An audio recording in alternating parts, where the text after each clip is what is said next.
विजेल घरा या दातारा संगती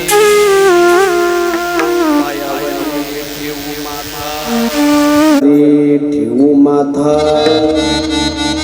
सर्वथा नुपी तुका म्हणे चक्रपाणी शिरोमणी बडियांचा पायावरी ठेवू माथा सर्वथा समचरण सरोजम चांद्र नीलांबुदाभं जगननिहित पाणी मंडन मंडनाना तरुण तुलसी माला कंदरम कंजनेत्रम सदय धवलहासम विठ्ठलं चिंतया पांडुरंगा करू प्रथम नमन दुसरे चरण संताजिया त्यांच्या कृपादानी कथेचा विस्तार बाबाजी सद्गुरु दास सरस्वती माते द्यावी मजा स्फुरते येतो काकुलती तुझ लागे आपुल्या बालकासे धरी आता हाती करी फजिती जनमा जयाची आजनी जन्मनामात झाला जयाची आजनी नामवास केला जयाची आजनी नाम कीर्ती नमस्कार माझा ब्रह्मजनार्दन मूर्ती मस्त हे पाया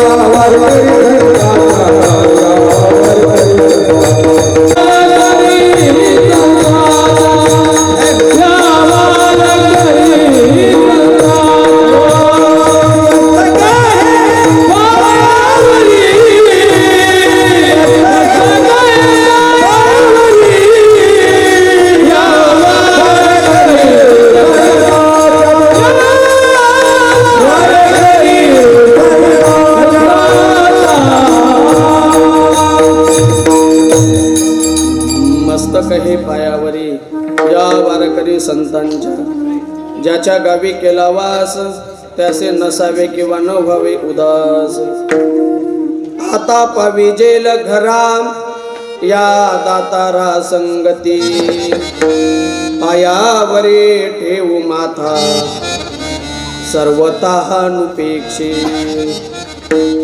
प्रस्तुत विको देऊ नका आवाज थोडा द्या रिटर्न काळी प्राप्त ठिकाणी कीर्तन रूपी सेवे करता म्हणून दाखवलेला अभंग देवमान्य संत संतमान्य संत विश्वमान्य संत जगमान्य संत श्रीमंत श्री संत जगद्गुरु तुकोबाराय तुकाराम महाराज यांच्या 4 चरणांचा सर्वांच्या पाठातला कमीत कमी सर्वांच्या कानपाठ असणारा जगद्गुरु तुकोबारायांच्या गाथ्यातील जवळजवळ 119 क्रमांकाचा अभंग आहे।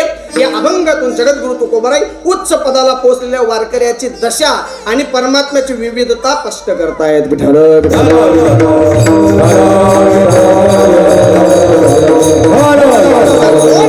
सर्व वारकऱ्यांच्या समोर म्हणून दाखवलाय। तुम्ही आपण या ठिकाणी किम निमित्ताने किम कारणाने जमले आहात सर्वांना परिचित आहे।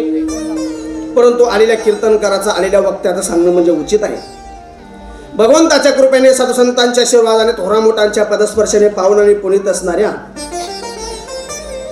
भगवान श्री गौतमगिरी बाबाच्या कृपा आशीर्वादानं वाढलेलं गजबजलेलं सुंदर अशी नगरी श्री क्षेत्र वार या नगरीमध्ये परंपरेप्रमाणे वर्षानुवर्षप्रमाणे वार वडिलांच्या रीतिरिवाजाप्रमाणे भगवान श्री गौतमगिरी बाबांच्या समाधी उत्सवाच्या निमित्तानं आणि धर्मनाथ बीज उत्सवाच्या निमित्तानं परंपरेप्रमाणे चालणारा अखंड हरिनाम संकीर्तन सोहळा तथा संगीतमय नवनाथ कथा 6 वर्ष 11वे या 11व्या वर्षात ही 6व्या दिवसाची सेवा मज पामराच्या वाटेला समस्त ग्रामस्थ मंडळी, भजनी मंडळी, ट्रस्ट मंडळी, पंचकमिटी मंडळी, संत भोजनाचे मानकरी, आजचे संत भोजन ज्यांच्याकडे होतं, सकाळचं संत भोजन आदरणीय बालाजी रामचंद्र पंचभाई, संध्याकाळचं संत भोजन ज्यांच्याकडे होतं आदरणीय रवींद्र रामदास पाटील आणि कीर्तन सेवेचे मानकरी वैकुंठवासी रोहिदास दोदू मिस्त्री यांच्या स्मरणार्थ त्यांचा संपूर्ण परिवार, समस्त कार्यकर्ते मंडळी, समस्त भजनी मंडळी आणि आमच्या काकांच्या फोनद्वारे अति आघास्तव ही सेवा मज पामराच्या वाटेला आली. बऱ्याच दिवसाच्या नंतर म्हणजे 1 वर्षाच्या नंतर या धर्मनगरीमध्ये येण्याचं पुन्हा हे सद्भाग्य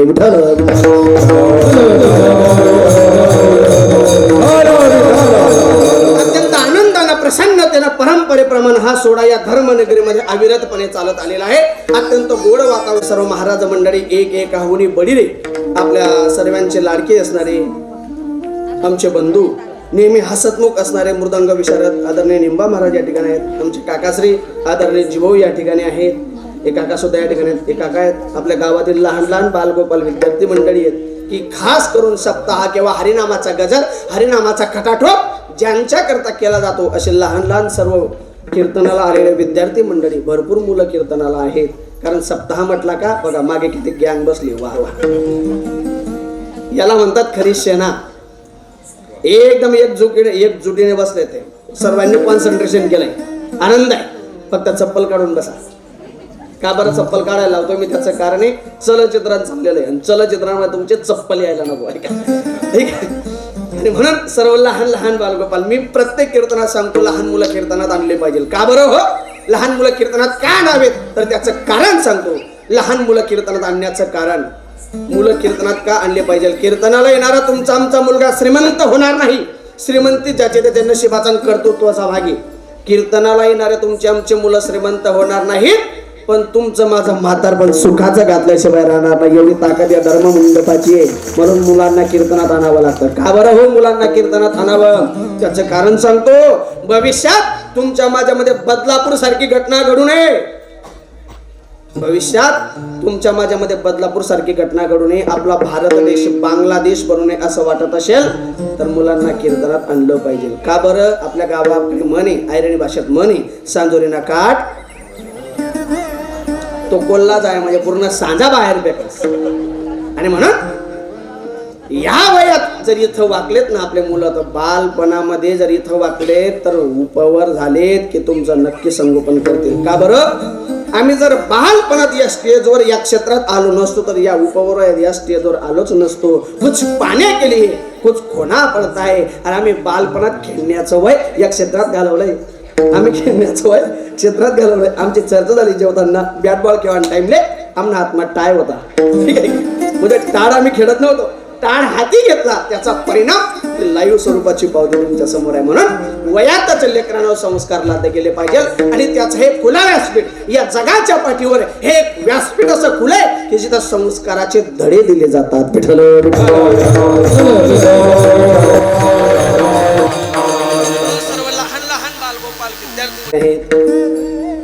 विदेकरी महाराज आमचे काकाश्री या ठिकाणी आहेत. आणि साऊंडही अत्यंत गोड आहे. Mike is a best but operator is very best असा गोड संचय आपल्या गड्यामध्ये कंप्लीट 10 वाजलेले आहेत. गड्याड पाहू नका, गाडी राईट टाइम चालते. 11 वाजेच्या आत कीर्तनात पाहिजे. समोर चलचित्रण करता आमचे परी फोटोजवाले आमचे ठाकरे दादा सुद्धा या ठिकाणी आहे. अत्यंत गोड आणि पवित्र दरबारामध्ये आपण आहात. भगवान श्री साक्षात्कारी महात्मा, साक्षात्कारी साधू श्री गौतमगिरी बाबांच्या दरबारात आपण आहात. मी तर म्हणेल तुम्ही वारचे मंडळी भाग्यवान आहात की तुम्हाला भगवान गौतमगिरी बाबांच्या नगरीत जन्म भेटला. हे जीवनात खरं भाग्य आहे. अधिकार संपन्न महात्मा, अधिकार संपन्न साधू, साक्षात्कारी साधूच्या दरबारात तुम्ही आहात. मी एवढं जोर देऊन का बोलतोय? हा माय एक्सपिरियन्स आहे. सांगूच काय, कधी नादी कीर्तनाच्या निमित्तानं वर्षातून एकदाच येणार आम्ही. माझ्यासारख्याला बाबाजींचा साक्षात्कार होऊ शकतो, कृपा होऊ शकते. तुम्ही नेहमी बाबांच्या चरणाजवळ आहात, तुम्हाला कृपा होणार नाही का? नेहमी तुम्हाला बाबांचे दर्शन, बाबांची सेवा घडते. भाग्यवान आहात. का बरं? संतांचं दर्शन होणं आणि त्यांच्या पायावर मिठी पडणं हे भाग्य लागतं. तुकोबरा म्हणतात ना, धन्य काढा संत भेटी. पण का बरं? पायी मिठी पडली तो, त्यांच्या पायावर मिठी पडते म्हणून धन्य संतांची भेट धन्य होते. आणि तुम्ही भाग्यवान आहात की तुम्हाला गौतमगिरी बाबा सारख्या महात्म्याची, साधूचे, संतांची दर्शन आणि भेटही झालेली आहे. आणि म्हणून मी का बोलतोय असं त्याचं कारण सांगतो. मागच्या वर्षी तुम्हाला प्रत्येकाला ज्ञातव्य, मी मोफत कीर्तन सेवा इथं करून गेलो. मोफत. तुम्ही मागच्या वर्षात मला 1 वर्षापासून तुमचं चाललंय, तुम्ही का बरं मोफत सेवा करून गेलात, का बरं सेवा करून गेलात, त्याचं कारण आता सांगतो ऐका. मी 2 वर्षापूर्वी तुमच्या गावाला आलेलो. मी आल्यानंतर भगवान गौतमगिरी बाबांच्या दर्शनाला गेलो आणि माझ्या जीवनातलं जे एक कोडं होतं, कोडं म्हणजे मला जो प्रश्न पडलेला होता, पृच्छा पडलेली होती जीवनामध्ये. मी नारळ ठेवून बाबांना सांगितलं की बाबा माझ्या जीवनात एवढा असा गोंधळ झालाय. गोंधळ म्हणण्यापेक्षा मला प्रश्नच पडलाय. प्रश्न पडल्यावर मग सर्व प्रयत्न माझे असफल होत आहेत. ते प्रयत्न सफल होऊ द्या. पुढच्या वर्षी तुमच्या दरबारात फुकट सेवा करायला येईल. आता चलचित्रण चालू आहे, तुमची अपेक्षा आहे. पण सांगूनच जातो काय होतं ऐका. लग्नाच्या नंतर पहिल्या मुलीच्या नंतर 6 वर्ष झालेत. ऐका, लग्नाच्या नंतर पहिल्या मुलीच्या नंतर बरं 6 वर्ष झालेत. सर्व खानदेशातले दवाखाने डॉक्टर करून थकलो. असं म्हणतात ना, जिथं दवा कामाला येत नाही तिथं कधी कधी दुवा सुद्धा कामाला येते. आणि योगायोगाने माझं काहीतरी प्राप्त नसेल, काहीतरी नशीब असेल. कसं बघा, कसं नशीब असेल ते स्पष्ट करून जातो. तुमच्या आता पुरणपोळीचा व्हिडिओ मी एकदा पाहिलेला. इथं या गावात यायच्या अगोदर पुरणपोळीचा व्हिडिओ मी पाहिला आणि पाहिल्यानंतर मी अशी अपेक्षा केली, अशा या गावात एवढा पुरणपोळीचा उत्सव होतो, या गावात मी सेवा करायला गेलं पाहिजे, माझं कीर्तन झालं पाहिजे, अशी माझी इच्छा झाली. व्यासपीठावर उभा आहे, खोटं बोलणारे, खोटं बोललो तर फुटून निघेल. काय भगवान गौतमगिरी बाबांची कृपा, ती अशी इच्छा करत नाही तेवढ्या 2 महिन्याच्या आत आपल्या गावच्या कीर्तनाचाच फोन मला आला आणि मी कीर्तनाला आलो. आल्यानंतर भगवान श्री गौतमगिरी बाबांना साकडा घातलं. बस बाबाजी, तुम्हाला श्रीफळ ठेवून जातोय, माझा प्रश्न तुमच्या पुढे मांडून जातोय. जर माझे प्रयत्न सफल झालेत किंवा माझी इच्छा पूर्ण झाली, पुढच्या वर्षी फुकट मोफत सेवा करायला तुमच्या दरबारात येईल. ऐका, मायबाप खोटं सांगत नाही. व्यासपीठावर उभा आहे, पुढच्या वर्षाचं कीर्तन करायला येत नाही तोपर्यंत कन्यारत्न जन्माला आली. ती कन्या 2 महिन्याची ही झाली. ही भगवान गौतमगिरी बाबांची कृपा आहे. आणि मला तुमच्या गावाचं एवढं नसतं, बाबाजींचा जशा बाबाजी साक्षात्कारी आहात तसं तुम्ही गावकरी मंडळी प्रेमळ आहात. का बरं मी एवढं बोलतोय?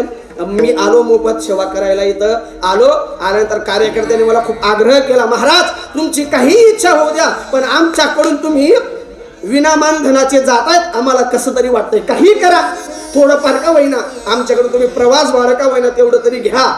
पण माझा शब्द होता, माणसाने, शहाण्या माणसाने शब्दाला मुकू नये. आणि म्हणून त्यांनी त्यांचं कार्य केलं आणि आज 1100 रुपयाने श्रीफळ सत्कार माझा केला. पण मी काय केलं, माझा शब्द मुकू नये म्हणून मला सोडायला जो दादा आला त्याच्याकडे ते 1100 रुपये दिले. त्याला सांगितलं, दादा हे 1100 घे, बाबांच्या दानपेटीत टाक. का बरं? मी जर हे दक्षिणा घेऊन घरी गेलो, बाबा माझ्या स्वप्नात येतील आणि स्वप्नात जर आले तर बाबा मला सांगतील पुढच्या वर्षी मी फुकट कीर्तन कर. असं होऊ नये. म्हणजे या वर्षामध्ये रुटीन चालू नाही काय का याच्याकरता शहाण्या माणसानं दिलेला शब्द पाळावा, शब्दाला मुकू नये असं मला म्हणायचंय. तुम्ही हसलात म्हणजे तुमचं म्हणणं काय? ठीक आहे. आणि म्हणून या साक्षात्कारी महात्म्याच्या दरबारामध्ये सेवा करण्याचं हे भाग्य आहे. आणि तुम्ही खरंच भाग्यवान आहात की बाबांच्या दरबारात तुमचा जन्मच झालाय. त्या निमित्तानं अभंग गोड आहे. अभंग जगद्गुरु तुकोबरायांचा आहे. उच्च पदाला, उच्च दशेला पोचलेल्या वारकऱ्याची अवस्था तुकोबराय अभंगातून वर्णन करतायत. कशा प्रकारे तुकोबराय म्हणतात, आता पावी जेल घरा. ऐका, अभंगात सरळ बोलून जातो, आता पावी जेल घरा. पावी जेल म्हणजे प्राप्त होईल. पावी जेल हा वाङ्मयीन मराठीतला शब्द आहे. याला सामान्य मराठीमध्ये म्हणतात प्राप्त होईल किंवा मिळेल किंवा भेटेल असं त्याचा अर्थ आहे. मराठीचे अनेक प्रकार आहेत. मी प्रत्येक कीर्तनात बोलतो, तुम्ही ऐकलंही असेल. आज तागायत मराठीचे अनेक प्रकार पडलेत. आपल्यामध्ये कोणाचं मराठीमध्ये BEd MAd असेल त्यांना विचारा मराठीचे प्रकार. आम्ही BEdच्या फर्स्ट इयरला होतो. आम्हाला गोड विषय होता तो मराठीचे प्रकार. शॉर्टकट बोलून जातो. वाङ्मयीन मराठी, बामलीन मराठी, शिवकालीन मराठी, पेशवेकालीन मराठी, ब्रिटिशकालीन मराठी, सध्याच्या प्रेझेंट काळाला स्वातंत्र्योत्तर काळातली मराठी, अजून मराठीचे 2 प्रकार आहेत, मायबोली मराठी, प्रमाण मराठी. असे मराठीचे प्रकार आहेत. मराठी बदलली की शब्द बदलतात पण भाव मात्र एका पद्धतीचा असतो. ऐका, मला सांगायचं आहे कधी वाङ्मयीन मराठीमध्ये कोबऱ्यांचं असं म्हणणं आहे, आता पाविजेल म्हणजे आता मला प्राप्त होईल. म्हणजे काय? माझं घर मला प्राप्त होईल. आता पाविजेल घरा. पण का बरं हो? केव्हा? कशामुळे? उत्तरार्धामध्ये तुकाराम महाराज म्हणतात, या दातारा संगती, दानशूर तात्याची संगत मला लाभली म्हणून माझं घर मला प्राप्त होईल. म्हणजे का बरं हो? जसं परगावी कोणीतरी गेलेलं आहे आपल्यातून, परगाव्याला गेलेत, परगावी गेलेत, तिकडून येता येता येता येता जाताना तर निघून गेलेत, पण तिकडून येता येता त्यांना त्यांच्या गावाचा, त्यांच्या घराचा रस्ता काही उमजत नाही. रस्ता चुकला. मग रस्ता चुकल्यानंतर त्या माणसाची, गावाला गेलेल्या माणसाची अवस्था काय होते? रस्ता चुकला, इकडे तिकडे भटकू लागलाय, रस्ता सापडत नाही, मार्ग सापडत नाही. आणि अशा भरकटलेल्या वेळेला, रस्ता चुकलेल्या वेळेला, प्रसंगाला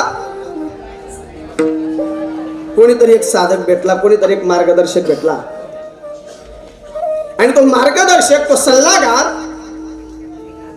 त्या रस्ता चुकलेल्या माणसाला रस्ता दाखवतो. तेव्हा त्याची अवस्था काय होते? त्याच्या मनातल्या भावना काय होतात?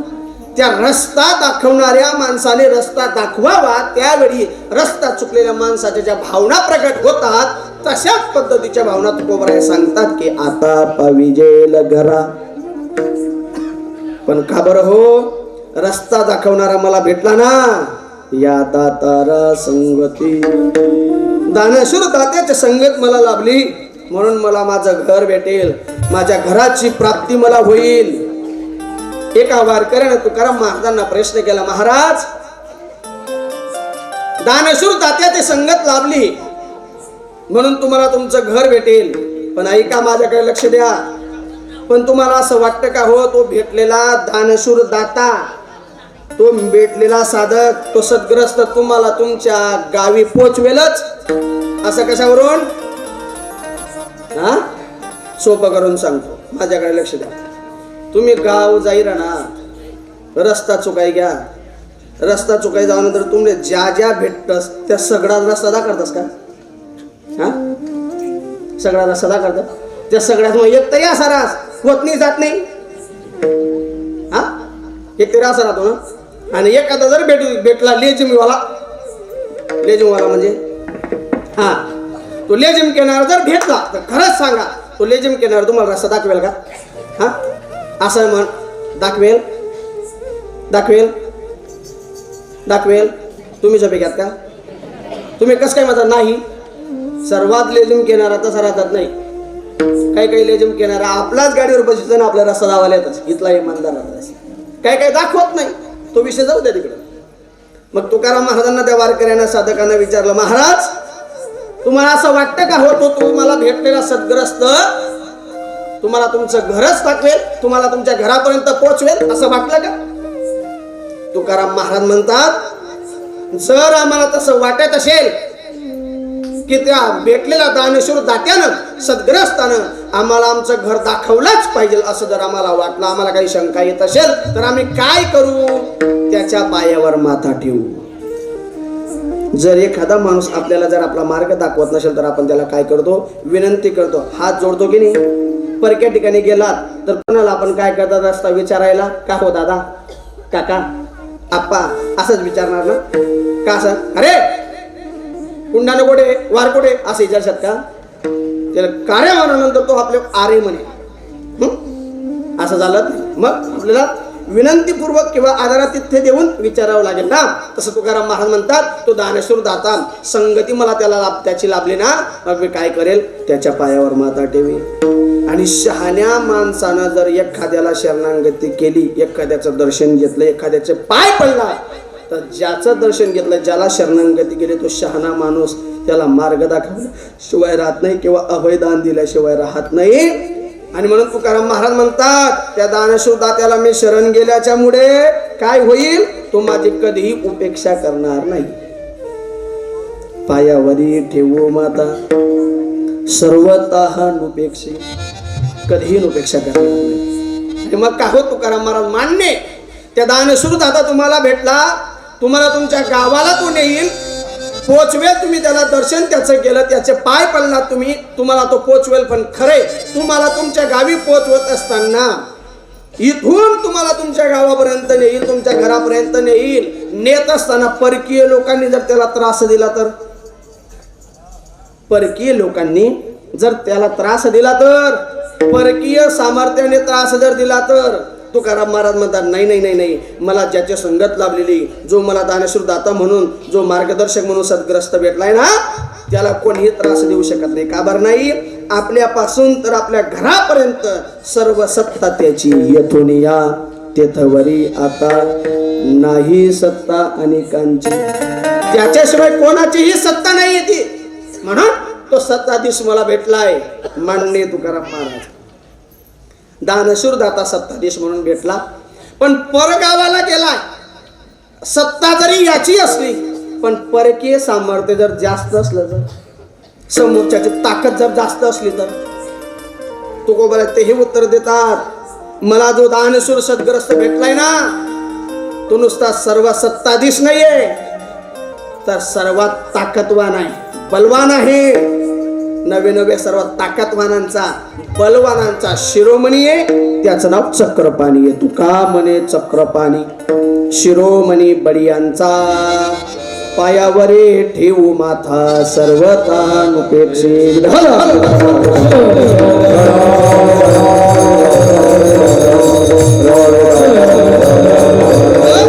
असा हा अभंगाचा सरळ सरळ सरळ सरळ भाव आहे. वेळ कमी असल्यामुळे सरळ भाव मांडण्याचा प्रयत्न केलाय. अभंग फार गोड आहे.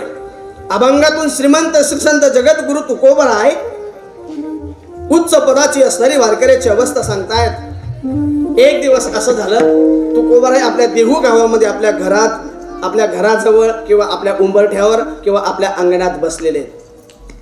घराजवळून जो जो जो जो जातोय त्याला प्रत्येक जणाला तुकाराम महाराज म्हणतात, का हो मला माझ्या घरी पोचवाल का, मला माझ्या घरी जायचंय, माझं घर मला कोणी दाखवेल का, मला लवकर माझ्या घरी जायचंय, असं सर्व लोकांना तुकाराम महाराज सांगायचे. मग ज्याला ज्याला प्रश्न केला त्या त्या लोकांना असं सांगितल्याबरोबर ते सर्व लोकांना प्रश्न पडायचा. ते लोक तुकाराम महाराजांना म्हणायचे, तुकाराम महाराज तुम्ही वेडे तर नाही झालेत? म्हणजे कस काय वेडे नाही झाले? तुम्ही तुमच्या घराजवळ आहात, तुम्ही तुमच्या अंगणात आहात, तुम्ही तुमच्या द्वाराजवळ आहात, तरी तुम्ही आम्हाला सांगतात, तरी तुम्ही आम्हाला बोलतात मला माझ्या घरी पोचवा. महाराज तुमच्या का आता मी तुम्हाला म्हणेल तुम्ही का जपी घ्या असं मला म्हणायचं आहे. तुकाराम महाराज आपल्या घराजवळ असून घरी जायचं म्हणतात. तुकाराम महाराज म्हणले, दादा तुमचं म्हणणं खरं आहे हो, पण जे घर घर घर घर तुम्ही मला सांगतात ना, ते घर माझं नाही. अहो नुसतं हे घरच काय, या जगात माझं कोणीच नाही, या जगात मीही कोणाचं नाहीये. म्हणले कसं कसं? या जगात हा देशही माझा नाही, हा वेशही माझा नाही. तुम्ही काकड्यामध्ये आंधळा पांगडा म्हणायला लागलात ना, तेव्हा तुम्हाला प्रमाण जाईल. देश वेश नव्हे माझा. मग का हो तुकाराम महाराज, हा देश तुमचा नाही, वेशही तुमचा नाही? म्हणले अजिबात नाही. म्हणले मग देश तुमचा नाही, वेश तुमचा नाही, मग आलेत कस काय इथं? तुकाराम महाराज म्हणतात, सहज फिरत आलो. सहज फिरत, सहज म्हणजे कस काय? म्हणले मला असं वाटलं कस काय वारकुंडाण्याची हवा पाहायला यावं. हा तशी मी या मृत्यू लोकातली, या कलियुगातली हवा पाहायला आलो. सहज फिरत आलो गा, सहज फिरत आलो. म्हणे मग पण आता प्रश्न असा बनलाय, माझं कोणीच नाही ना या जगात, म्हणून मी करू सत्ता कौनावरी कोठे स्थिर राहिलो. या जगात माझं कोणीच नाहीये ना, सांगा मग मी कोणावर सत्ता करा? म्हणून मी तुम्हाला प्रार्थना करतो, माझं घर मला दाखवा. माझी अवस्था अशी झाली. म्हणले कशी? महाराज म्हणतात, आता माझी करी चिंता दान देई भगवंता, माझी कोटी नाही निरवी सजन सजता.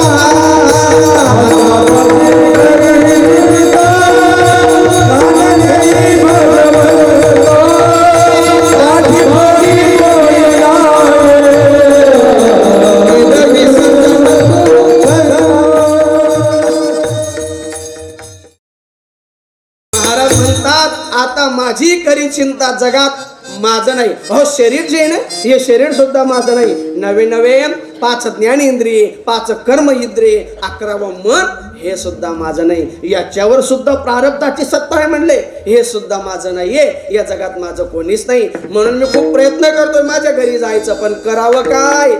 या मृत्यू लोकांमध्ये अशी गंमत झाली, हा संसार नावाचा दुकानदार मला काही सोडायला तयार नाही. कसं काय हो? असं सांगा बरं. कोणता दुकानदार असा आहे की त्याला त्याचं गिऱ्हाईक कमी व्हावं असं वाटतं? हा, दुकानदारच नाही, कोणता धंदावाला असं वाटत नाही की त्याला त्याचं गिऱ्हाईक कमी व्हावं असं वाटतं. जाऊ द्या, दुकानदारात जाऊ द्या,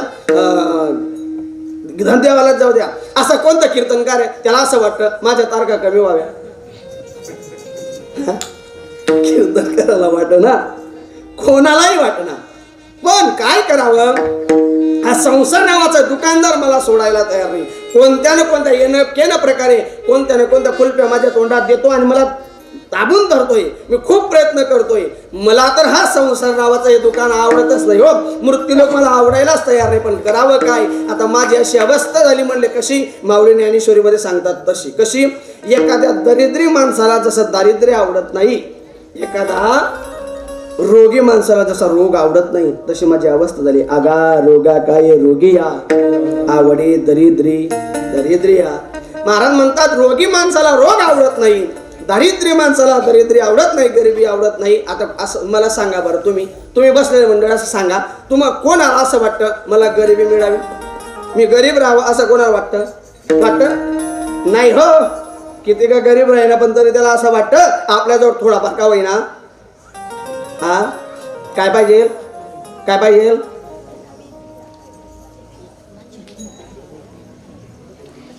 बोला वारच्या मावशा, मुख्यमंत्रीच्या लाडक्या बहिणींनो. हा, आजीने गोड उत्तर दिलं. रुपया पाहिजे, रुपया. थोडंफार का होईना, काही का होईना, 1500 का होईना, पण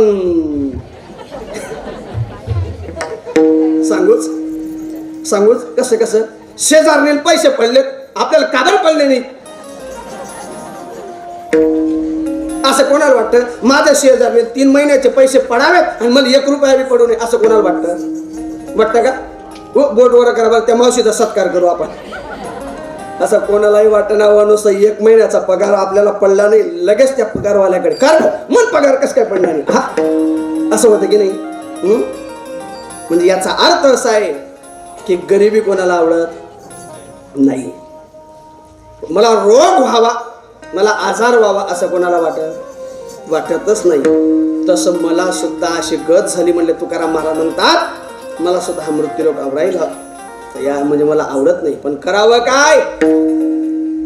याने जे मला चिपकवून ठेवलंय, या मोहमाया जाळ्यात मी अटकलोय. काही केला, खूप प्रयत्न करतोय हो मी, पण मी माझ्या घरापर्यंत पोहोचत नाही.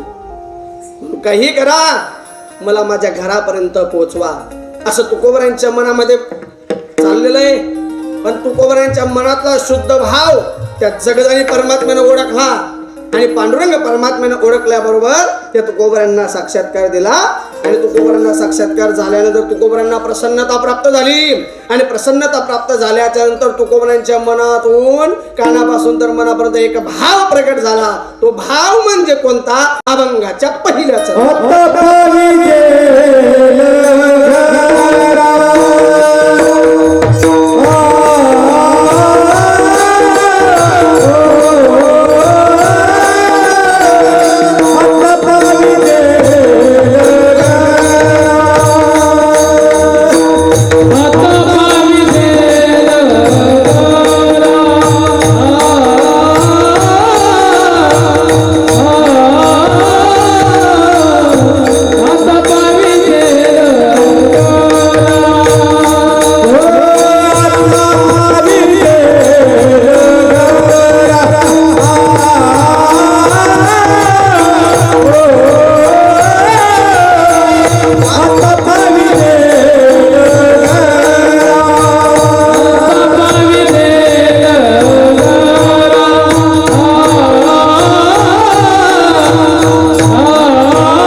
म्हणून तुकाराम महाराज म्हणतात की बस आता मला दानशूर दात्याची संगत लाभली, मला माझं घर प्राप्त होईल, मला माझ्या घरी जायला भेटेल, माझ्या घराचं दर्शन मला होईल असं तुकोबरायांना वाटलं. पण आपल्याला प्रश्न पडेल, महाराज बराच वेळ झाला तुमचा चाललंय घर घर घर घर, पण नेमकं घर कोणतं हो? आपण जे मातीचं सिमेंटचं कॉन्क्रीटचं बांधलंय ते घर का? ते चुन्या मातीचं घर? नाही नाही नाही. मग कोणतं घर सांगतात तुकाराम महाराज? तुकाराम महाराजांना कोणत्या घराला जायचंय? बरं तुकोबरायांनी या अभंगातून घर शब्द वापरला म्हणजे घर नेमका अर्थ काय सांगायचा आहे तुकाराम महाराजांना? ऐका बारकाव्यानं. प्रत्येक जन्म तुम्ही असो मी असो कोणी असू द्या, वारकरी टाडकरी माडकरी कोणी असू द्या, प्रापंचिक पारमार्थिक वक्ता श्रोता कोणी असू द्या, प्रत्येकाला घरी जायची तळमळ असते, ओढ असते. असते की नाही? एवढी ओढ असते, एवढी ओढ असते, ड्युटीवर जायला सुद्धा अजून डबा बांधून तयार नाही तरी त्याला असं वाटतं मी घरी केव्हा येणार.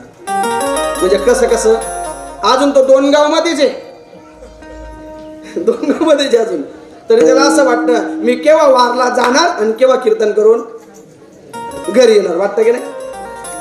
अजून शेतात जायची तयारी झाली नाही तरी सुद्धा वाटतं मी शेतात केव्हा जाणार आणि केव्हा शेतातून घरी येणार. पंढरपूर वारीचा जायची अजून बॅग भरणंच चालू आहे,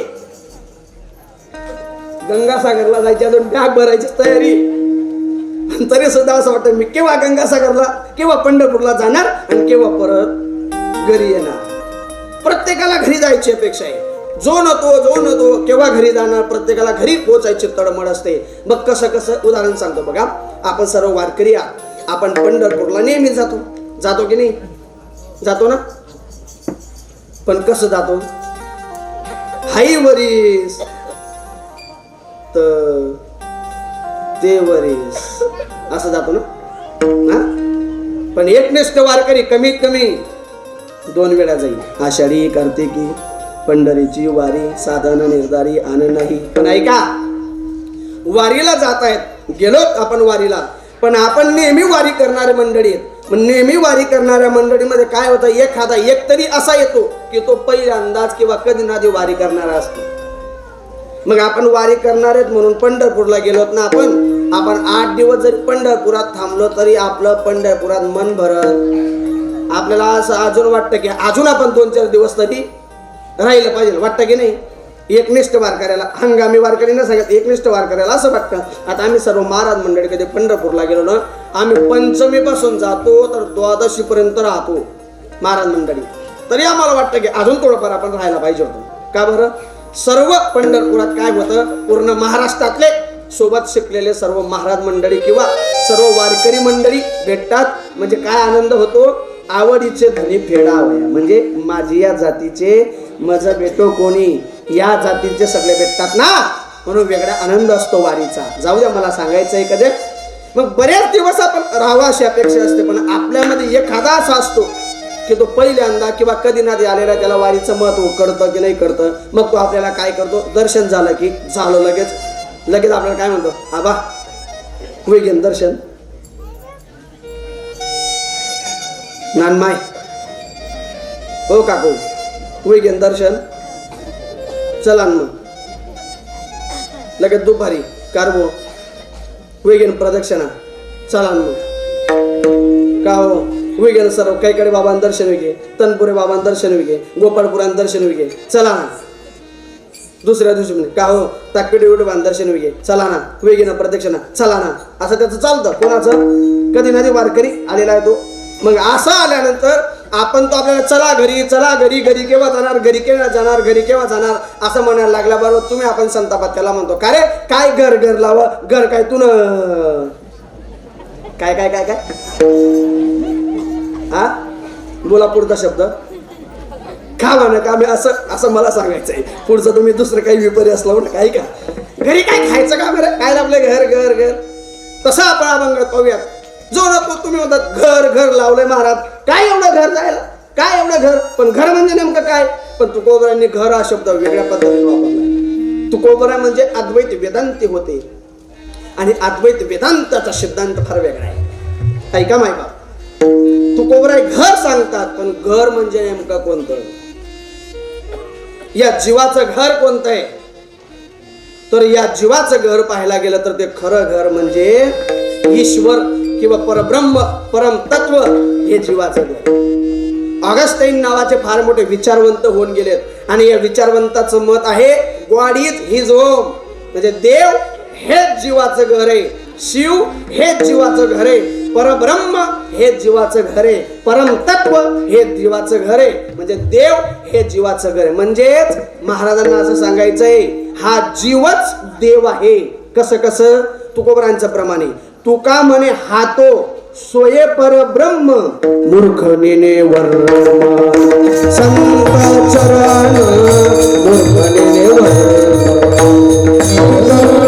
म्हणे हातो सोये परब्रह्म मूर्ख नेने वर्म संत चरण मूर्ख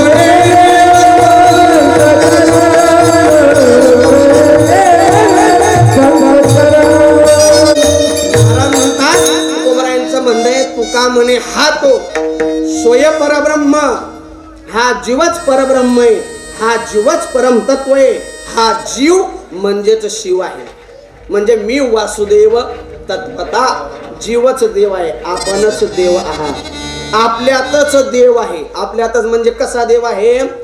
सर्वागती राम देहादेही एक सूर्यप्रकाश कसे सरस्वती किंवा तैसा हृदया मध्ये मी रामू असता सर्व सुखाचा आरामू का भ्रांतीशी कामू विषयावरी किंवा विठ्ठल विस्तारीला जणी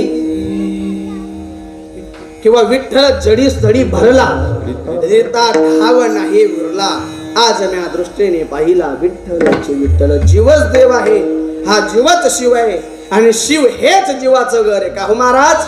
बरं बरं बरं बरं बरं, काही हरकत नाही.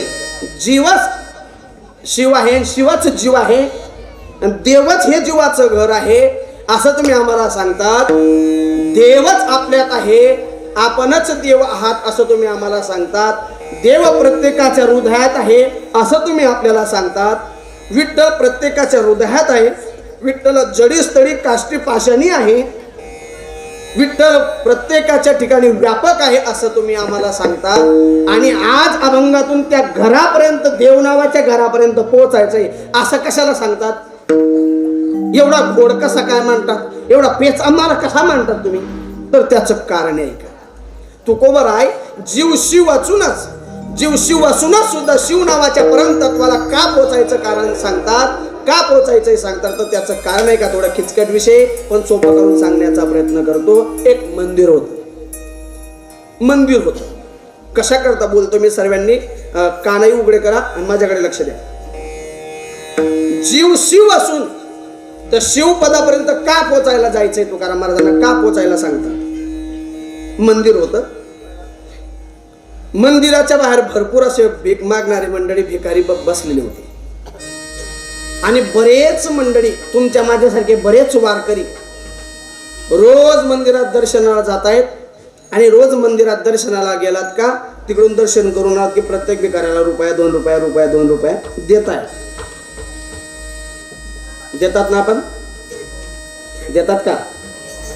देतात? वारच्या मावश्या मी तुम्हाला विचारतो, देतात का तुम्ही रुपया? देतस ना? देतस ना? आता खरंच सांगा, सकाळी 8 साडेआठला तुम्हाला कामाला जायचंय, तुम्ही घरातून पटकन कसं तरी आवरून निघायचंय काम आटपून आणि अचानक तुमच्या घरासमोर एक जण कोणीतरी मागायला आला, मावशी दे ग बाई रुपया 2 रुपया 5 रुपया दे. तुम्ही लगेच सांगा ले भाऊ बरं जायचं लवकर ये. असं करता का? हा खरंच सांग, काय मग काय चाटा आणता? सांगू तेव्हा तुम्ही काय म्हणता? हा असं सांगा, काही देतात काही देत नाही असं. ऐका ऐका, कामाला जायची, शेतात जायची घाई आणि मागणारा आला, मावशी दे ग बाई रुपया 2 रुपया. लगेच तुम्ही म्हणतात काय पैसा पैसा मागणार, मग वावर माझा आव्हान घाईये. सर्व महिला मंडळ वावर माग्यात, मीच मागे राहिलो. आता उन्हा तू तोच ना कोट झाला होता आणि गण चांगला दर टाका दिसरायला ना. काम करत जाणार, काम करायला जाणत नाही, अंग मग काम नाही तुला कापात तर तू ना.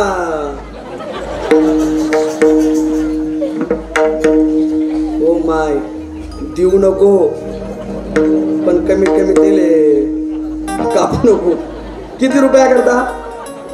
किती रुपया करता? 5-10 रुपये करता लगे आपण तुला कापा तू ना. तुम्ही तर बरं बोलला 2 होतील काय काय तुला पुरी टपरी होईल. खरंच सांगा असं जर म्हणणार आहे मावशा तुम्ही खरंच देणार का तुम्ही? हा पण सांगून जातो तुम्ही माझ्या सर्व आई आहात तुमच्या लेकराप्रमाणे देत राहा बरं. असं मी म्हणत नाही तुम्ही व्याजाचे कारण वाटत राहा असं मला म्हणायचं नाही. आपल्या परिस्थितीनुसार आपल्या इच्छेनुसार ऐपतनुसार ₹1-2 जशी परिस्थिती तसं तुम्ही देत राहा. का बरं देत राहावं तर त्याचं कारण सांगतो. ऐका माझ्याकडे लक्ष द्या. मला सांगा असा हात वाला चांगला का असा हात वाला? हा असा हात करणारा का असा हात करणारा? असा हात करणारा चांगला. का बरं? त्याचं कारण आहे तुकोबरायांचं म्हणणे शहाण्या माणसानं असा हात करू नये. का बरं? असा जो हात करतो हात पसरी जी हात पसरी जी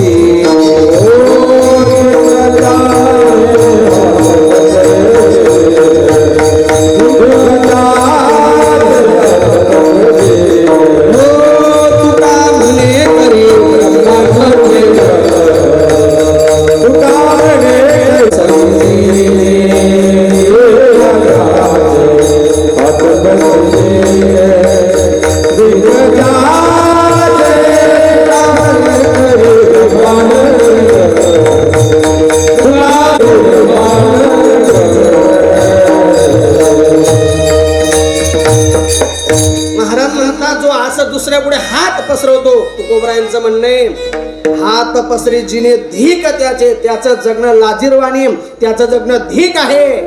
लाजीरवाणं जगणं हो त्याचं. म्हणून असा हात करणारा पेक्षा असा हात करणारा चांगला आहे. का? माझ्या गौतमगिरी बाबाची कृपा आहे तुमच्यावर की तुम्हाला माझ्या गौतमगिरी बाबानं देणाऱ्याच्या यादीत बसवलंय म्हणून देत राहा. आणि माझा बाबा गौतमगिरी बाबा माझा पांडुरंग परमात्मा सांगतोच तुम्हाला तुमचा रुपयाचा सुद्धा ऋणी राहणार नाही. तुम्ही 1 रुपया दोगे वो 10 लाख देगा गरीबों की सुनो वो तुम्हारी सुनेगा.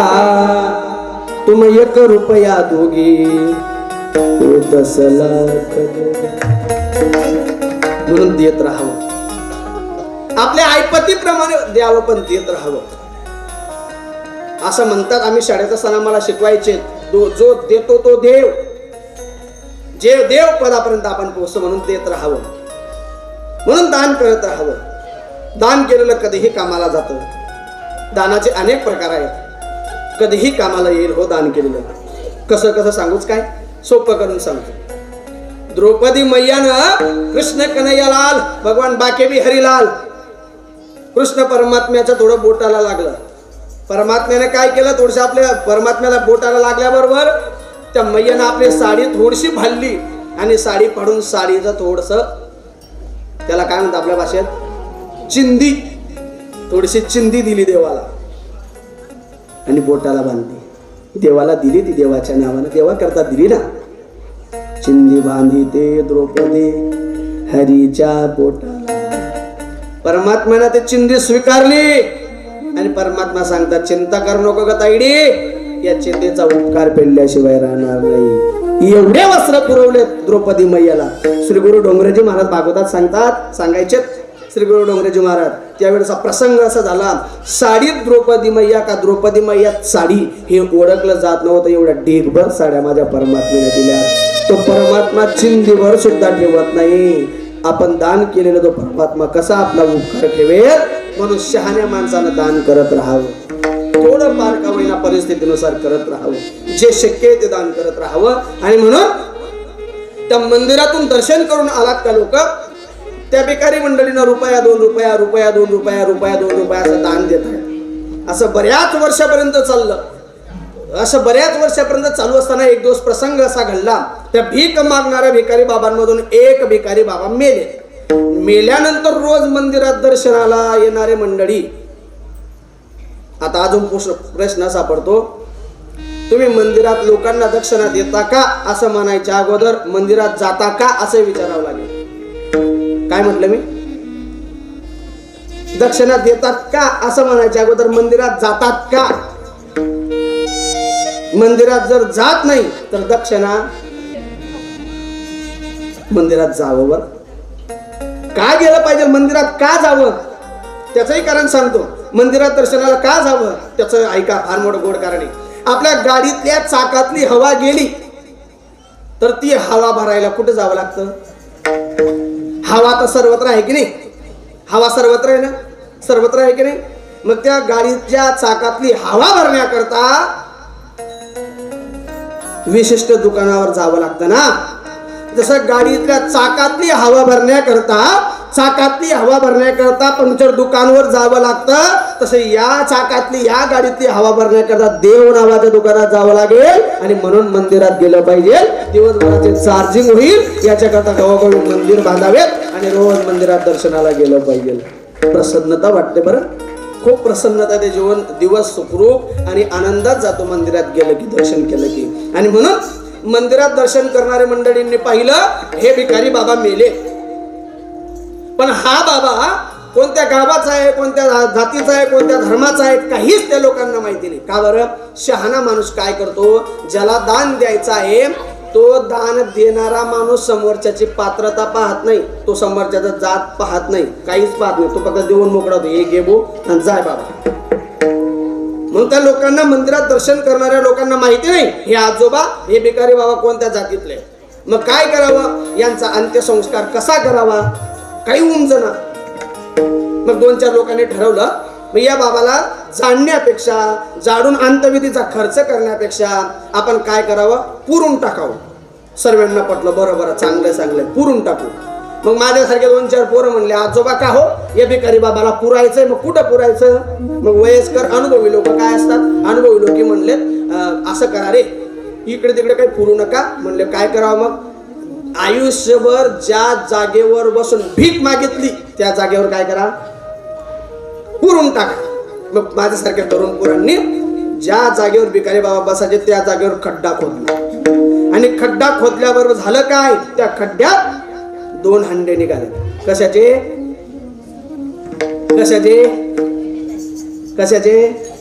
सोन्याचे म्हणा किंवा पैशाचे म्हणा, काय निघाले? हंडे. वारकर मंडळी, आई आपण फक्त ऐका ना,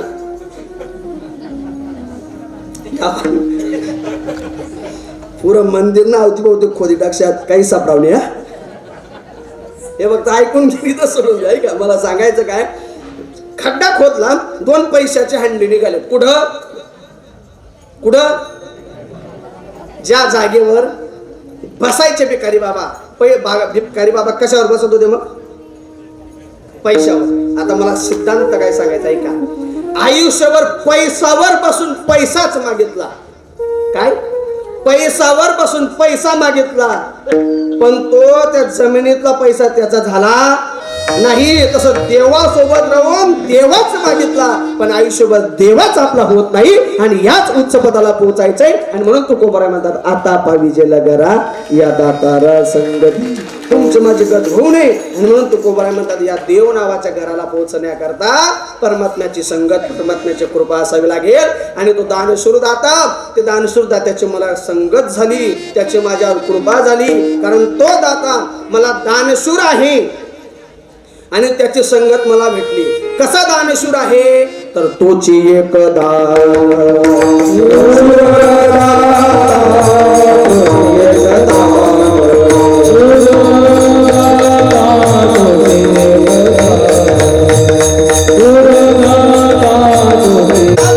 तो असा दानशूर दाता आहे, त्याच्यासारखा दानशूर दाता जगात कोणी नाही. आणि म्हणून त्या दानशूर दात्याची संगत मला लागली आणि म्हणून मी त्याच्या धुंदीत राहणार. असं आहे त्याचं कारण. असं प्रमाण आलं ते बरोबर योग आहे. म्हणून त्या दानशूर दात्याच्या संगतीत मी राहणार, त्याची संगत मला लाभली. बरं त्याच्यासारखा दाता कोणी नाही.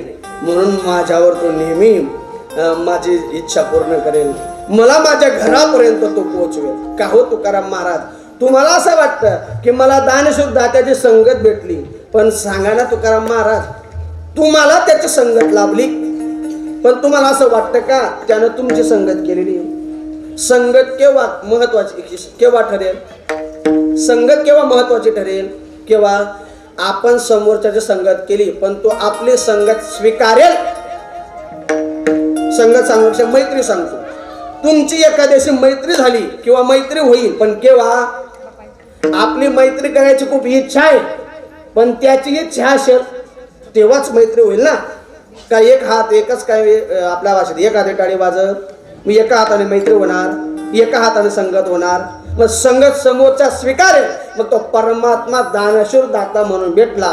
त्या परमात्म्याने संगत स्वीकारली पाहिजे आणि ते परमात्म्याने संगत स्वतःहून देवानं तुकोबरांना साक्षात्कार दिला. याचा अर्थ असा आहे की त्या दानशूर दात्यानं तुकोबरांची संगत स्वीकारली आणि मग तुकोबराई जोर देऊन मोठ्या आनंदाने म्हणतात की तो दानशूर दाता मला भेटलाय त्याची संगत मला लाभली म्हणून मी माझ्या देव नावाच्या घराला परब्रह्म नावाच्या घराला परमतत्व नावाच्या घराला पोहोचेल.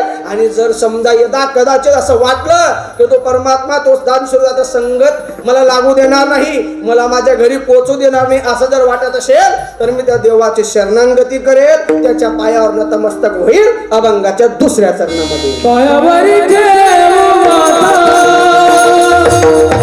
पायावरी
जगद्गुरु तुकाराम महाराज म्हणतात देव नावाच्या घराला पोहोचण्याकरता काय करणार दोन भाव सांगतो. पहिलं म्हणजे त्या देवाची शरणागती करणार देवाच्या पायावर माथा ठेवणार आणि दुसरं म्हणजे देवाचं नामस्मरण करणार. पहिलं सांगूया त्याला आम्ही शरण जाणार आणि शहाण्या माणसानं आपली इच्छा मनोकामना पूर्ण करण्याकरता साधू संतांना गुरुला किंवा देवाला शरण गेलं पाहिजे झुकलं पाहिजे.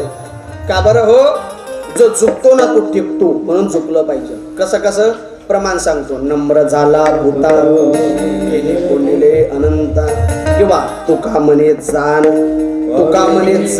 वावे लहाना गुणी लहान किंवा लहानपण देगा देवा मुंगे साखरेचा रवा. झुकलं पाहिजे. कसं हो उदाहरण सांगतो. आपला बैल जर दुसऱ्याच्या शेतात गेला तर समोरच्या शेतमालकाला आपण काय सांगलं पाहिजे सांगावं काय सांगाल पाहिजे. आपला बैल जर दुसऱ्याच्या शेतात गेला तर आपण त्याला शरण जावं नम्र व्हावं आपण सांगावं आबा माफ कर मुख्य चित्र होतं सुट्टी घे येन पुढे बैल तू ना वावर मा येऊ दे ना असं सांगा. आपण काय सांगतो आबा तू जे होईल ते करले कंबर मोठा गेलो असं चालत नाही. झुकलं पाहिजे. कसं कसं मला सर्वांनी सांगा. जुने लोक तुम्ही आहात जुन्या काळात ज्वारी होती. ज्वारी कशी होती 7-8-10 फूट वाढायची असं कणस वाकलेलं राहायचं. कोणती ज्वारी होती ती 7 पाणी ज्वारी आईस पोरी ज्वारी होती अशी वाकलेली. आणि आताची ज्वारी एकदम ताट. सांगा बरं दोन्ही ज्वारी कोणती ज्वारी चांगली हा वाकलेली ज्वारी चांगली. का बरं कणस झुकलेला आहे म्हणून चिमणी एकही दाना खात नाही. कणस झुकलेलं आहे म्हणून चिमणी एकही दाना खात नाही. कणस ताट आहे म्हणून चिमणी एकही दाना म्हणून झुकलं पाहिजे. झुकलं पाहिजे. कसं कसं तुम्ही नदी काठचे लोक आहात. तुम्ही नाला पाहिलाय का नाला नाल्याच्या काठावर झाडं असतात. कशाचे कशाचे बाबळाचे. आणि बाबूळ कसे राहतात कसे कसे बाबूड काटेरी राहत नाही, वाकडे राहत नाही, ताट राहता. कायचे वाकडे आणि ते काटेरी सांगता, ताट राहता बाबूड. मग या बाबडांना तो नाला काय म्हणतो? Oh my dear look at me. नाला म्हणतो, अरे आम्हाला कधी नदी पाणी येतं रे. म्हणे मग बाबडांनो, माझ्या दादांनो, माझ्या भावांनो, ऐका, आमचा मान राखा. पण या शेवटे ताट. त्या म्हणे, हा आम्ही चुकत नाही कोणापुढे. तो नाला म्हणे, असं करू नका रे, मला कधी नदी भरतीयस, मला मान द्या रे. त्या म्हणे, हा आम्ही चुकत नाही कोणापुढे. नाला म्हणे, थांब, ऐकत नाही का तुम्ही? थांबा थांबा. 10-15 दिवस झाले आणि चांगला पाऊस आला आणि नाल्याला खूप पूर आला, खूपच. या नाल्यानं खडखड खडखड वाहणार. नाल्यानं काय केलं? मोठा पूर आला नाल्याला. त्या बाबडांना मुळासकट उपटून काढलं. पुढची स्टेप आहे का? पण त्या नाल्यात छोटे छोटे काय असतात, काय म्हणतात तुमच्या गावाकडे त्याला? नाल्यात लवाड. लवाड, ते लवाड पाणी आल्याबरोबर आमने काय म्हणणं आहे बो, टाकून जातात आणि पाणी गेलं का एकदम फ्रेश कम्फर्टेबल होतात. का बरं? झुकल्यामुळे, शरणागती केल्यामुळे. महापुरे जाडे जाती तेथे लवाड वाटते, तेथे लवाड वाटते, तेथे लवाड वाटते, तेथे लवाड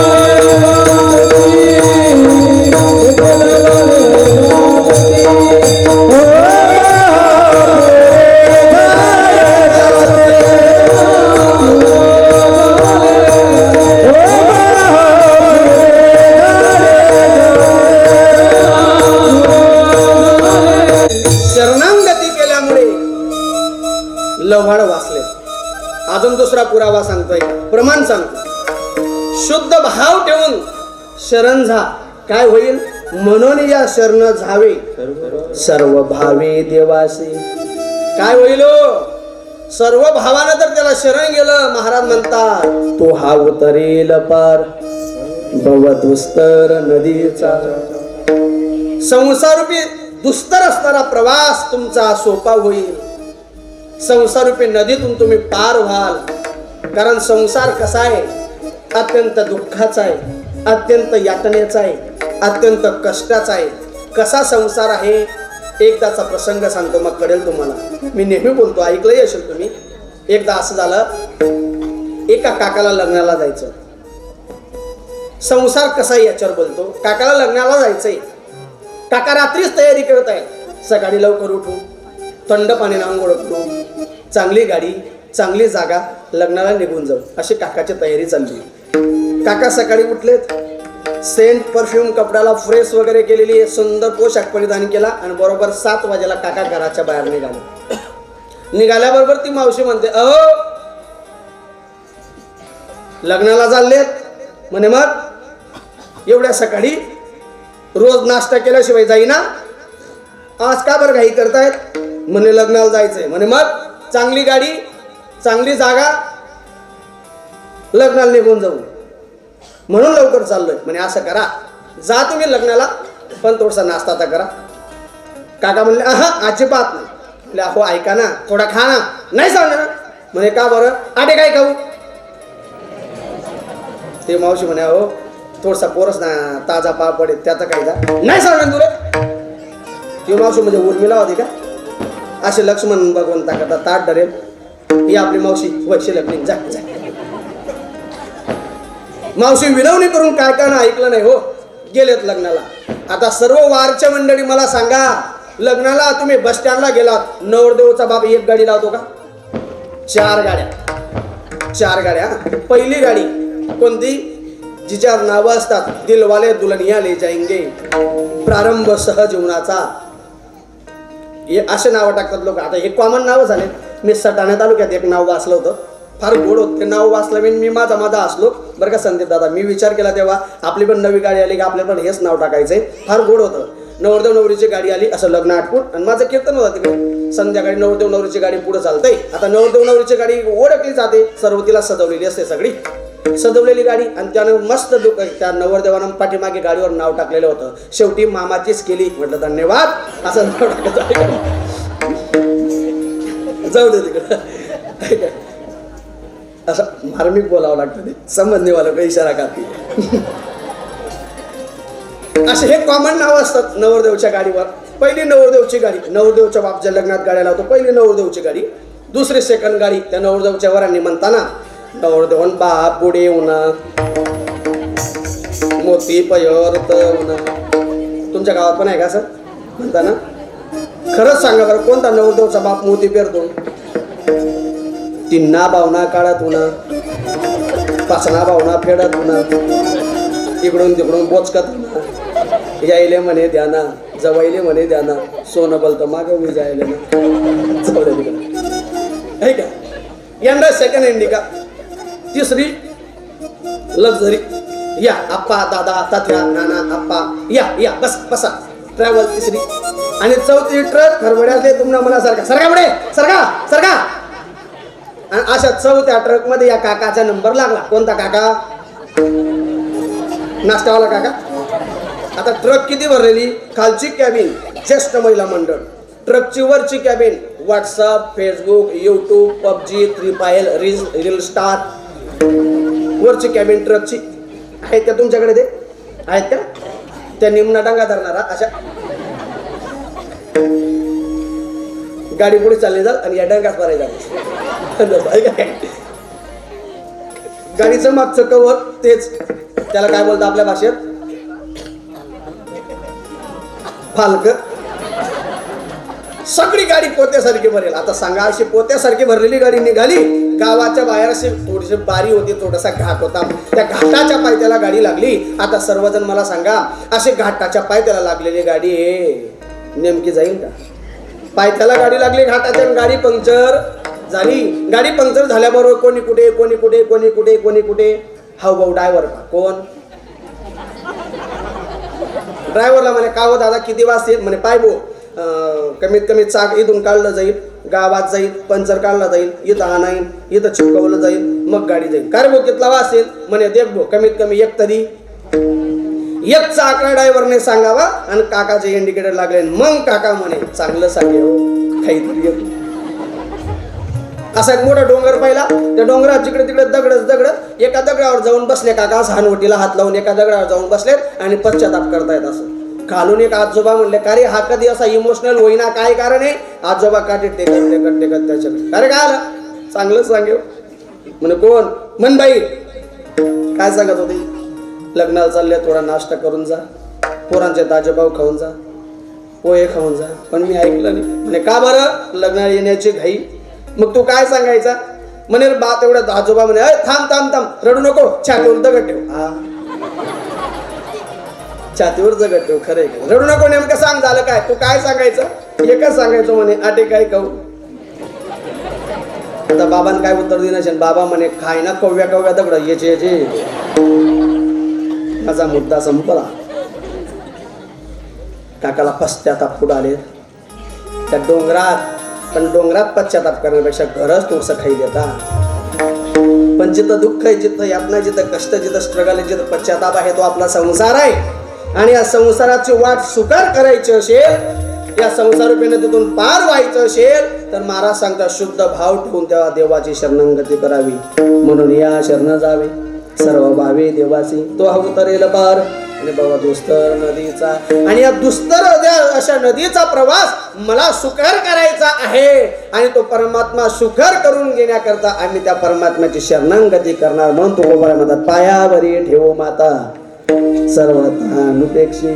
त्याच्या पायावर माथा ठेवणार म्हणजे त्याला शरणागती करणार. दुसरा प्रकार मी बोलून गेलो, त्याच्या पायावर माथा ठेवणार म्हणजे त्याचं नामस्मरण करणार. आणि परमात्म्याचं नामस्मरण प्रत्येकाने करावं. आणि ते नामस्मरण करणं तुकोबरांनी केलं हो. खरंच नामस्मरण कसं केलं हो? शुद्ध भावानं तुकोबरांनी असं देवाचं नामस्मरण केलं. गोविंद गोविंद मना लागली या छंद, मग गोविंद ते काया किंवा दिन रजनी हाची दंदा गोविंदाची पोवाडी. एवढं नामस्मरण केलं, एवढं नामस्मरण केलं. तुकोबरांचं जीवन चरित्र सांगतंय.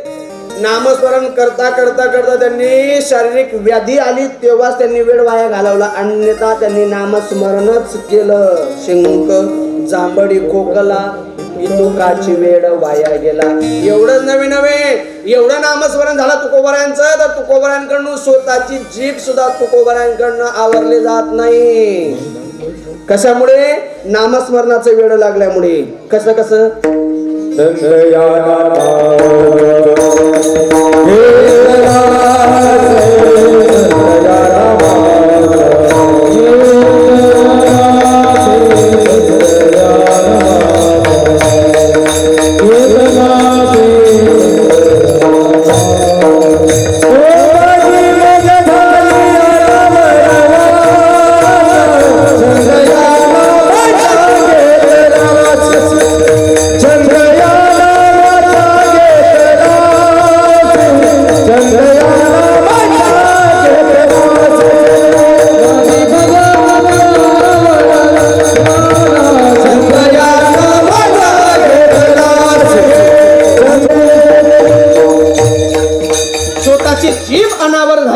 वाचा अनावर झाली एवढं नामस्मरण तुकोबरायांनी केलं, तेही शुद्ध भावानं.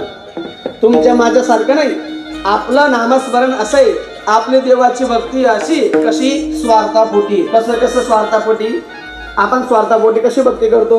माझा मुलगा परीक्षेत पास झाला पाहिजे म्हणून मी महादेवाच्या पिंडीला काय करेल? काय बोला? वारच्या मावश्या, महादेवाचे भक्त बोला.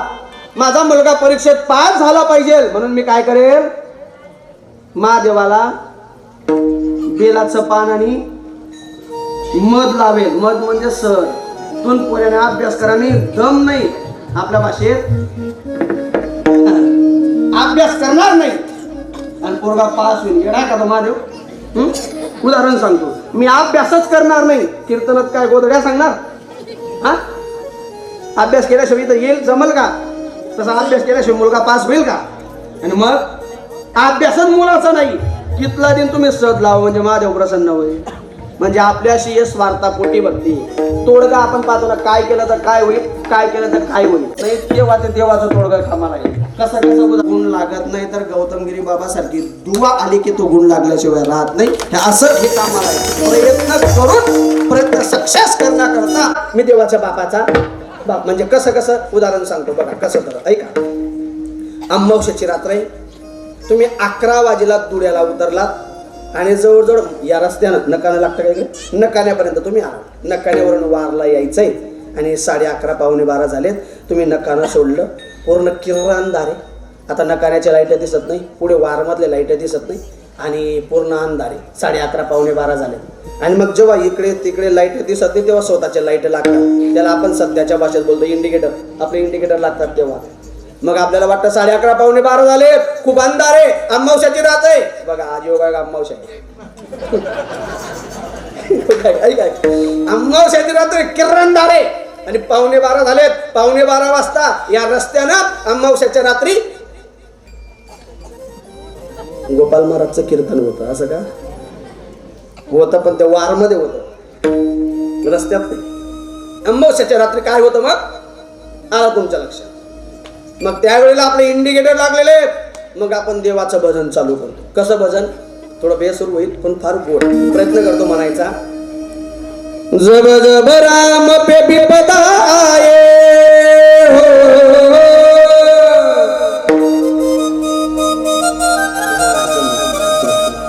जब जब राम पे विपदा आए कौन बना रखवाला,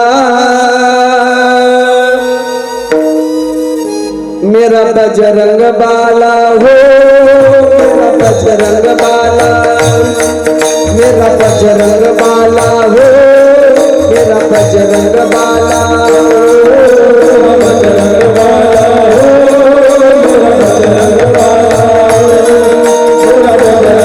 बाला हो, मेरा बजरंग बाला हो, मेरा बजरंग बाला हो. श्री शिवाय नमस्तुभ्यं, श्री शिवाय श्री राम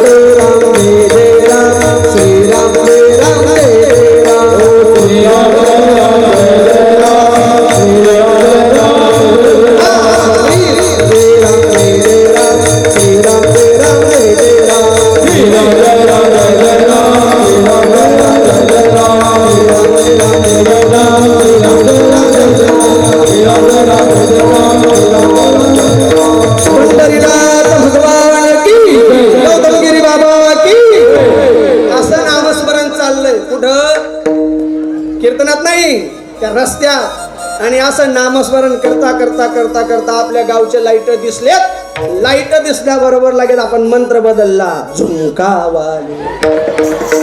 नाही नाही नाही, ते पण जुनं झालं. आता दुसरं चाललंय, सकुतुना. ते पण जुनं झालं. तुना या तुना जिद्वर दुसरी आली. हो काका एक नसतं. असं जर आपलं चाललं, हो खरंच सांगा, असं जर आपलं चाललंय, अशी जर नामस्मरण असं जर असलं आपलं कामापुरता मामा, अशी जर भक्ती असली, कसा देव प्रसन्न होईल. पण तुकाराम महाराज म्हणतात, आमची इच्छा पूर्ण करण्याकरता देव नावाच्या घराला, परमतत्व नावाच्या घराला आम्हाला पोचायचंय ना, आम्ही शुद्ध भावानं त्याचं नामस्मरण करणार, शुद्ध भावानं त्याची शरणागती करणार आणि त्याच्या पायावर माथा ठेवणार. मग काय होईल, तो परमात्मा आमची कधीही उपेक्षा करणार नाही, सर्वतः नुपेक्षी. आणि ती मदत, ते सहकार्य आम्हाला करत असताना परमात्म्याला कुठलाच अडथळा येणार नाही, कारण तो परमात्मा सर्व सत्ताधीश आहे. त्या परमात्म्याची सर्व ठिकाणी सत्ता आहे. येथून या तिथवरी आता नाही सत्ता अनेकांची, पायावरी ठेवू माता सर्वतः अनुपेक्षी. सर्वांनी हाताने टाळी मुखाने पांडुरंगाचं चिंतन करूया. विठोबा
जगात सर्व सत्ता ज्याची आहे तो परमात्मा. आणि तो परमात्म्याची सत्ता येथून या तेथवरी सत्ता आहे. परमात्मा सर्व सत्ताधीश आहे. कशी त्या परमात्म्याची सत्ता आहे, माऊली अनेक वापरतात ना. पर्वती पै जगान जांडावी, समुद्र रेखान ओलांडावी, पृथ्वी या भूते वावी ही अज्ञा माझी. किंवा म्या बोलविला वेदू बोले, म्या चालविल्या सूर्य चाले, मी हलविल्या प्राणू आले तो जगाते चारिता. किंवा वृक्षाची या पाणी आले ज्याची सत्ता राहिली अनंत. असा तो सर्व सत्ताधीश परमात्मा. झाडाचं पान सुद्धा त्याच्या सत्तेशिवाय हालत नाही असा तो सत्ताधीश असणारा परमात्मा तुम्हाला दानेश्वर दाता म्हणून भेटला. पण कोण हो, त्याचं नाव काय आहे आणि तो कसा सामर्थ्यवान आहे, अभंगाच्या शेवटचा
आसुरदाता कोण आहे तर त्याचं नाव चक्रपाणी. तुका म्हणे चक्रपाणी शिरोमणी बडियांचा म्हणून पायावरी ठेवू माता सर्वतः नुपेक्षे. या ठिकाणी आलो, ज्यांनी मला बोलवलं पाठवलं सेवेची संधी दिली सर्व मंडळींचे आभार मानतो.